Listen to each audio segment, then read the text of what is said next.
दरअसल हो ये रहा है कि उन्होंने अपनी आइडियोलॉजी से कॉम्प्रोमाइज़ किया। सबसे पहले हमने देखा कि सपा बसपा त्रिशूल लेकर के घूम रही है।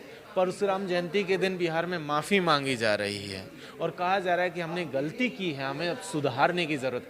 मीन्स उन्होंने आइडियोलॉजी के साथ कॉम्प्रोमाइज़ किया, और जब आप आइडियोलॉजी के साथ कॉम्प्रोमाइज़ करेंगे तो आप अपने असल सवालों से दूर हो जाएंगे, उनके पिच पर जाकर के खेलना शुरू करेंगे, और जब जैसे ही आप उसके ग्राउंड में जाकर के खेलना शुरू करेंगे, ये समझिए कि आप जो है अपने लोगों से कट करके दूर हो गए हैं, अपने सवालों से दूर हो गए हैं। आप उसी ट्रैप में फंसते जा रहे हैं जिसमें वो आपको फंसाना चाहते हैं, और ऐसी सिचुएशन में वो उस खेल के मास्टर लोग हैं, वो उसमें जीतेंगे, आपको जीत हासिल नहीं होगी।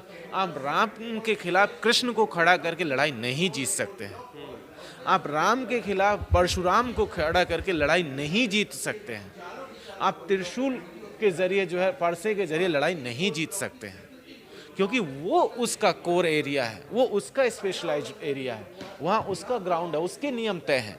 आप उस ग्राउंड में नहीं जीत पाएंगे। आपको जीतना होगा तो आपके अपने जो सोशल जस्टिस के इश्यूज हैं, उन इश्यूज पर आपको आना होगा। हजार ऐसे मस्जिद हैं जो लिस्टेड हैं, जिस पे हिंदू मंदिर बनाना है, या जिसको जो हाल अभी ताजमहल का या ज्ञानव्यापी का हो रहा है। जी देखिए, ये जो पूरा का पूरा 30,000 मस्जिद, 50,000 मंदिर, ये सब जो पूरा का पूरा प्रोजेक्ट है, इसको एक तरीके से समझिए कि ये इस देश में जो आगामी इलेक्शंस हैं, लोकसभा के इलेक्शंस, उसकी तैयारी है। लगातार हिंदू मुस्लिम के नाम पर वो असल जो इश्यूज हैं, जो मेन मुद्दे हैं, चाहे रोज़गार का मसला हो, चाहे महंगाई का मसला हो, चाहे जो आदिवासियों दलितों के ऊपर जो अत्याचार हो रहे हैं उनका मसला हो, उन सब से ध्यान भटकाने की कोशिश है। तो ऐसे में अगर आप देखेंगे तो पूरे देश में पिछले 3-4 सालों में एक ये प्रोजेक्ट चलता आ रहा है। पहले हमने जो है मंदिर का प्रोजेक्ट देखा, मंदिर के बाद से हम लोग लगातार देख रहे थे कि बीच में पिछले दिनों अजान का मसला आया, फिर लाउड स्पीकर आया, फिर बुर्का आया, उसके बाद में जो है बुलडोज़र आया, और ये सब जो पूरा का पूरा चल रहा है। हमने रामनवमी के दौरान जो है भड़काऊ नारे और मस्जिदों के ऊपर, दरगाहों के ऊपर जो है भगवा कलर के झंडे देखे। तो ये सारा का सारा जो मामला है, इस मामले को अगर हम लोग समझेंगे तो इस देश में वो लोग लगातार एक कोशिश कर रहे हैं कि पूरा का पूरा जो देश है वो इस बाइनरी में बांट दिया जाए कि हिंदू वर्सेस मुसलमान ही दिखे। जो एक्चुअल डिस्कोर्स है, वो एक्चुअल डिस्कोर्स ये है कि जिस तरीके से दलितों के ऊपर, आदिवासियों के ऊपर और पिछड़ों के ऊपर जो हमले हो रहे हैं और वहाँ से जो सवाल आ रहे हैं, चाहे वो महंगाई का हो, चाहे रोज़गार का हो। भाई आज की तारीख में रोज़गार की ज़रूरत किसको है? जो लोग सिस्टम में नहीं थे, तो कौन लोग नहीं थे? जो दलित, पिछड़े, आदिवासी सिस्टम में नहीं थे, तो उन्हीं का हकमारी हो रही है, तो उन्हीं सवालों को दरकिनार करने के लिए हो रहा है। ऐसे में हमारे लिए बहुत ज़रूरी है कि हम इन सवालों से हटकर, चाहे प्रवीण तोगड़िया हो, चाहे कोई और हो, जितने भी हिंदूवादी संगठन काम कर रहे हैं, लिंचिंग से लेकर तमाम तरीके के काम उन्होंने किए, हम उन सब के बावजूद हमें वापस अपने प्लेटफॉर्म पर लौटना होगा, अपनी लाइन पर लौटना होगा, जहां हम अपने सवालों को लेकर के आएँ और वहां ये कहें कि रोज़गार हमारा मसला है, पढ़ाई हमारा मसला है, दवाई हमारा मसला है। क्योंकि आज की तारीख में हमने देखा कि इस देश में जिस तरीके से शिक्षा को बेचा जा रहा है, शिक्षा के जरिए ये सुनिश्चित करने की जिम्मेदारी थी कि राष्ट्र के निर्माण में इसका बहुत महत्वपूर्ण योगदान होगा। इस देश में 85% आबादी बहुजन समाज से आती है, आदिवासी समाज से आती है। अगर शिक्षा को प्राइवेटाइज किया जाएगा तो जाहिर सी बात है यही वो लोग हैं जो सबसे पहले शिक्षा से बाहर होंगे। इस देश का 45% दलित, 37% आदिवासी बिलो पावर्टी लाइन है। वो जो है आप लोन लेकर के एजुकेशन अफोर्ड नहीं कर सकता है, वो कर्ज लेकर के स्कूल और कर्ज लेकर के कॉलेज नहीं जा सकता है। तो ये जो पूरे की पूरी बात है, इसको समझने की ज़रूरत है कि हमारी शिक्षा हमारे लिए सबसे ज़्यादा प्राइमरी है। आज के दौर में जिस तरीके से आपके हाथ से कलम और किताब को लेकर के वो तलवार पकड़ाने की कोशिश कर रहे हैं, हमें वापस वहीं जाना है जहाँ से हमारी लड़ाई शुरू हुई थी। हमारे पुरखों में, आप याद कीजिए महात्मा फुले को, क्या किसी मंदिर की लड़ाई लड़े थे? नहीं लड़े, वो स्कूल की लड़ाई लड़े। चुनाव बनाने की एक सिस्टम तैयार किया। जी बिल्कुल, ये वही सिस्टम है। इसमें होगा ये कि जैसे जैसे चुनाव नज़दीक आएंगे, हिंदू मुसलमान होगा तो आप अपने सवालों से दूर हटते चले जाएंगे, और जैसे जैसे आप दूर होंगे होगा ये कि उनका काम आसान हो जाएगा और उनके लिए आसान हो जाएगा संविधान को उल्लंघन करना और अपने एजेंडे को लागू करना। जी, आपका जैसे मानना है कि हिंदू मुस्लिम का राग अलापने के लिए, क्योंकि उन्हें राजनीतिक फायदा है, चलिए मान लेते हैं अगर उनका एजेंडा ये है, तो जो बाकी सेकुलर पार्टीज़ हैं वो क्या कर रही हैं? बाकी जो आप 85% आबादी की बात कर रहे हैं, वो आबादी क्यों उसमें मोह होती चली जा रही है? क्या कमी है? क्यों मुद्दा जो है वो राइट विंग वाले ही सेलेक्ट क्यों करें? बाकी लोग सेलेक्ट क्यों नहीं करें कि हमें मंदिर या मस्जिद से नहीं चाहिए कुछ भी, हमें जो है स्कूल और अस्पताल चाहिए? देखिए ये सबसे ज़्यादा दुखद सिचुएशन है जिन पार्टियों के बारे में हम लोग बात करते हैं, जो सोशल जस्टिस की पॉलिटिक्स करती है, जो अपने आप को सेकुलर कहती है। दरअसल हो ये रहा है कि उन्होंने अपनी आइडियोलॉजी से कॉम्प्रोमाइज़ किया। सबसे पहले हमने देखा कि सपा बसपा त्रिशूल लेकर के घूम रही है।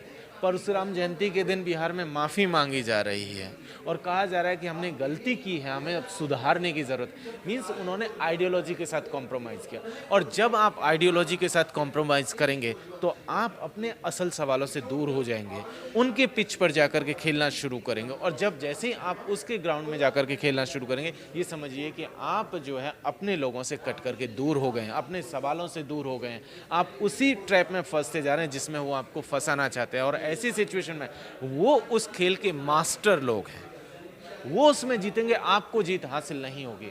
आप राम के खिलाफ कृष्ण को खड़ा करके लड़ाई नहीं जीत सकते हैं, आप राम के खिलाफ परशुराम को खड़ा करके लड़ाई नहीं जीत सकते हैं, आप त्रिशूल के जरिए जो है, परसे के जरिए लड़ाई नहीं जीत सकते हैं, क्योंकि वो उसका कोर एरिया है, वो उसका स्पेशलाइज्ड एरिया है, वहाँ उसका ग्राउंड है, उसके नियम तय हैं। आप उस ग्राउंड में नहीं जीत पाएंगे। आपको जीतना होगा तो आपके अपने जो सोशल जस्टिस के इश्यूज़ हैं, उन इश्यूज़ पर आपको आना होगा, जहां आपकी 85% आबादी है। इस देश में एक चीज़ समझ लीजिए, जब आइडियोलॉजी की आप राजनीति करते हैं, विचार की राजनीति जब करना शुरू करते हैं, तो ये तय मानिए कि एक तबका हमेशा आपके विचार के खिलाफ में होगा, हमेशा होगा। अगर आइडियोलॉजी की लड़ाई आप लड़ रहे हैं तो कोई फ़र्क नहीं पड़ता कि वो आपके खिलाफ है। आप क्यों जो है बहुजन से सर्वजन में जाना चाहते हैं? अरे बहुजन आपके लिए है, आइडियोलॉजी की लड़ाई आपकी बहुजन की है, तो बहुजन के एजेंडे पर रहिए। सर्वजन जब बनाने आप जाएंगे, उसी दिन आप मात खाएंगे, आप अपने लोगों के साथ धोखा करेंगे।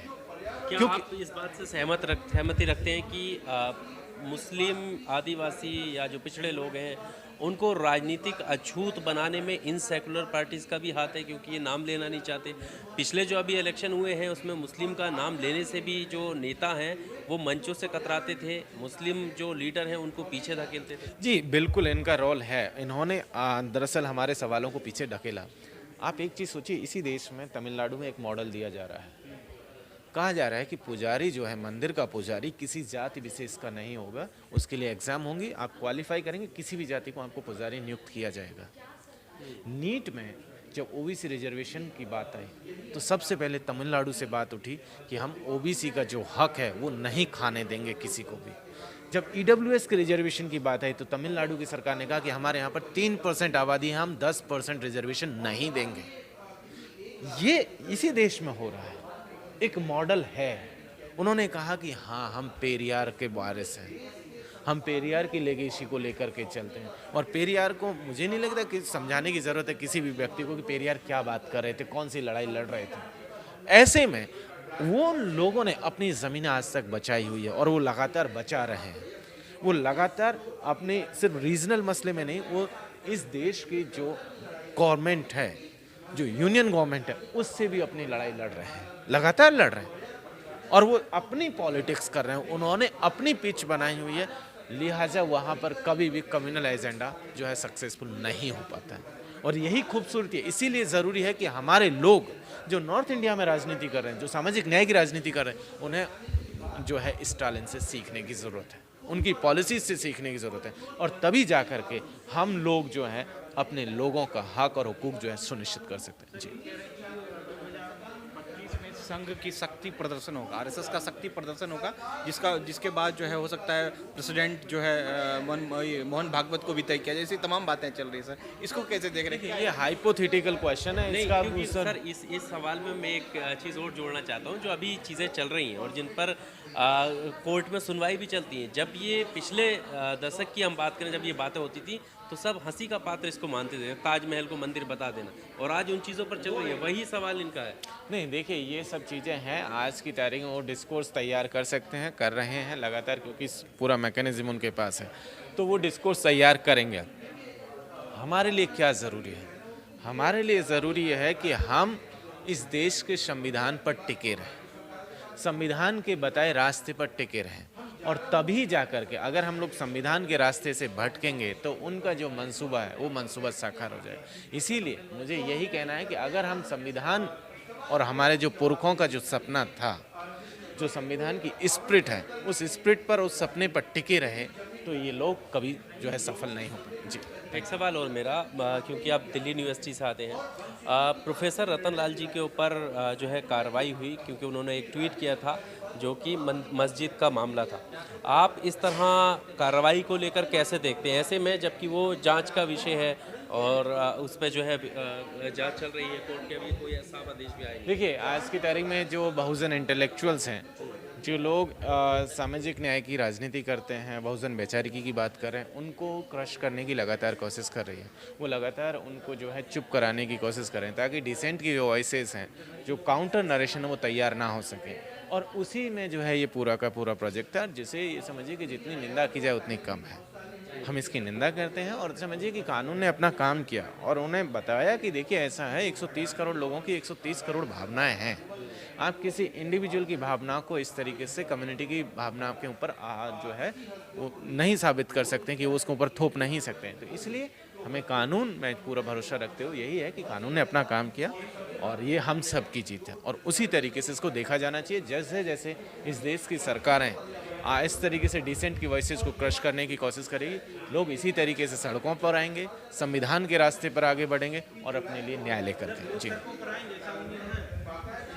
लोग सड़कों पर आए हैं, लोग सड़कों पर आए हैं, किसान आंदोलन में भी आए थे, सिलगेर में भी आए थे, रतन लाल जी के मसले पर भी आए थे, हमेशा आते हैं। आप आइए, लेकर के आइए, आप आगे बढ़ेंगे तो लोग आएंगे आपके साथ, ऐसा नहीं है क्या?